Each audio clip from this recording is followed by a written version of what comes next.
एक चीज है मेरे मन में जिज्ञासा है आपसे ये जानने की, जब हमने सारी शक्तियों की बात की तो मैंने आपका एक इंटरव्यू देखा और उसमें जाना कि आप आज से कई साल पहले आपको एक बहुत बड़ी शक्ति ने कहा था कि आप इस कार्य में लगेंगे। जी, जब मैं मुझे ज्ञान भी नहीं था, अखबार पढ़ता था, उतना ही ज्ञान था कि यहाँ पे एक बहुत बड़े संख्या में, हजारों संख्या में लोग चाहते हैं और एक तरीके से मास एजिटेशन हो रहा है। और दुर्भाग्य से मैं मुख्यमंत्री मुलायम सिंह जी के प्रमुख सचिव था। उनके कार्यकाल में यहाँ पर उसी समय मैं कमरे में बैठा था जब खबर आई कि कोठारी ब्रदर्स को गोली लग गई है। तो उस समय से जुड़ा था, लेकिन उस समय भी और बाद में भी जब तक वो जीवित रहे, देवराहा बाबा का दर्शन करने कभी मथुरा कभी देवरिया जाता था।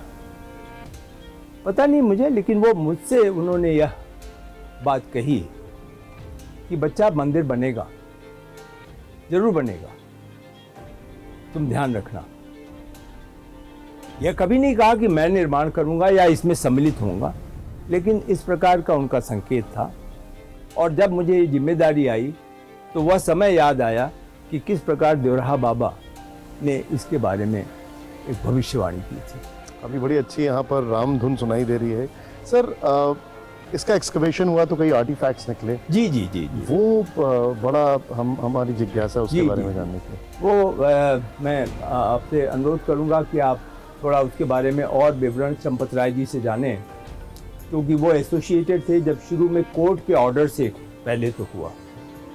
तो जो आर्कियोलॉजिकल सर्वे ऑफ इंडिया है उसके महत्वपूर्ण लोग, एडिशनल डायरेक्टर, डिप्टी डायरेक्टर और एक डॉक्टर लाल थे जो जिनकी अभी शतायु हुई, तो उन लोगों ने एक्सकवेशन किया और जितनी चीज़ें यहाँ से प्राप्त हुई वो कोर्ट के ऑर्डर से या तो कोर्ट में जमा हुई या कोर्ट के आदर से सुरक्षा के साथ वो ट्रस्ट को दे दी गई।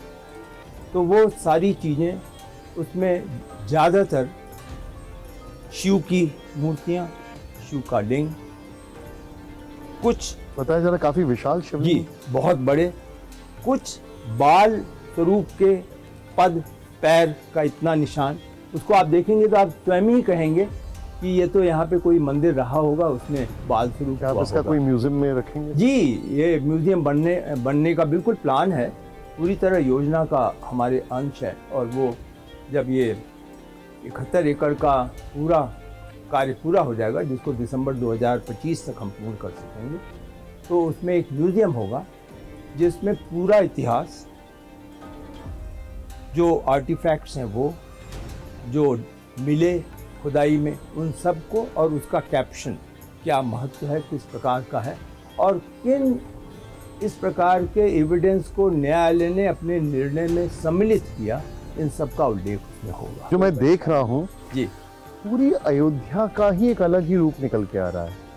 पूरी अयोध्या का ही एक अलग ही, कहा जाए, डेवलपमेंट, एक अलग ही ग्रोथ हो रही है। क्या ये भी एक प्लान में है कि सिर्फ राम मंदिर नहीं, पूरी अयोध्या ही दुनिया भर के जो पर्यटक हैं, दुनिया भर के लोग हैं, उन सबको अपनी ओर लेके आएगी?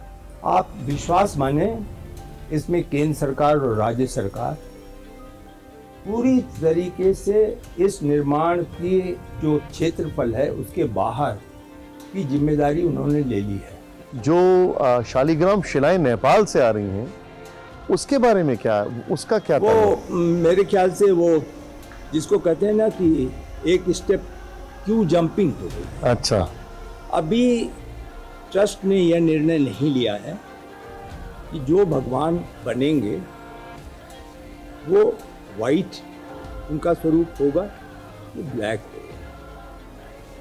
अगर ब्लैक होगा तो शायद शालिग्राम का महत्व बढ़ जाता है, अगर वाइट होगा तो अन्य पत्थरों का भी महत्व जुड़ जाता है, जिसमें ग्रेनाइट भी हो सकता है, लेकिन स्टोन हो सकता है, मार्बल हो सकता है।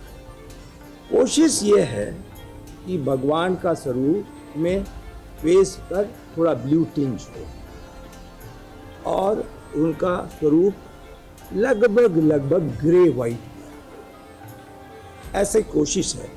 लेकिन ट्रस्ट के जो हमारे लोग हैं, संत हैं, महानुभाव, उन सब की राय आज जानी जाएगी। और उसके बाद इसलिए यह जो खबरें छपी हैं, मैं केवल इस सीमा तक उनको अभी रोकूंगा कि इस पर कोई निर्णय नहीं।